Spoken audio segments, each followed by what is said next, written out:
PM sa lahat. So, ngayong araw ay pupunta tayo ng Cabanatuan. Sa Nueva Ecija tayo pupunta. Masusubukan na natin ng Diamond Tire. Ayan guys. Pagasma na tayo. Dito tayo dadaan sa Garay. Kasi boundary tayo na sa Garay. Simula sa bahay. Sa Del Monte. Full tank lang tayo. Yan, magkano na lang R. 270 full tank ng motor natin. So yan guys, wala pa tayong extrang ilaw sa kaya madilim. So umalis tayo niyan mga bandang alas 9. Dito tayo sa Garay. Dito tayo sa Bitungol dumaan. Ayan guys. So, yan, buti malakas ng ilaw ni Kuya. Kasi ilaw. Yan, dire-diretso lang tayo dyan. Quick ride lang tayo. Tapos food trip lang tayo dun sa may Nueva Ecija para ma-testing natin tong bagong ayos natin na motor at bagong palit ng gulong. Yan. So, umalis nga pala tayo ng November 30. October 31. November 30. Sorry. October 31 tayo umalis na ito. Kaya hindi masyado traffic. So, nag-traffic dun sa may sementeryo kasi nga diba? Undas. Yan, Undas ride, parang ganon.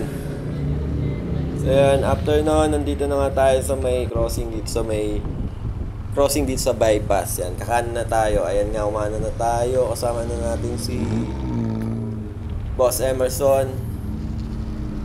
Yan. Yan, naka-4 wheels siya. Kasama niya kasi yung baby niya. Hindi pwede sa motor. So yan guys.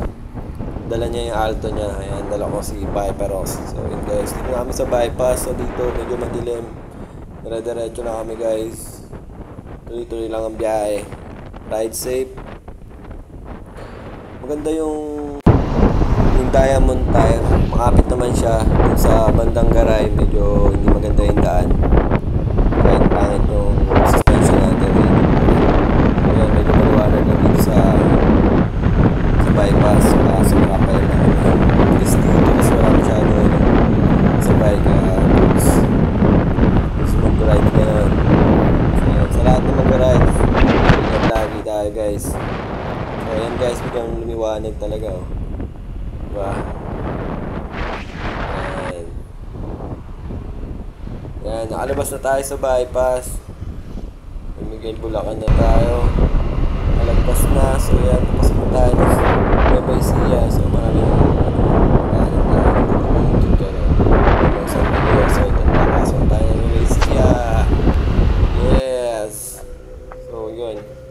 After nun, hintay ko si Emerson, brother, dito sa gasolinahan. Hangin lang ako konti dito sa gilid. Tapos after ko mag-hangin, dumiretso na nga ako. Dito na kami sa Gapan. Dito ko na lang siya antabayanan. So yun, nagkita na kami. Dito na kami nagkita sa kainan. Dito sa Sizzling Pamor. Yun, tapos diretso kain na kami agad Kaya kwentuhan namin sandali sa after namin kumain. Diretso na kami sa bahay nila Inang. Doon na kami matutulog. So yun, pero hanggang dito na lang ang ating vlog. So maraming salamat. So ingat lagi. So please subscribe my channel and share and follow my FB page Red for Nice. Yun lang. Maraming salamat po sa suporta and peace out. Yeah.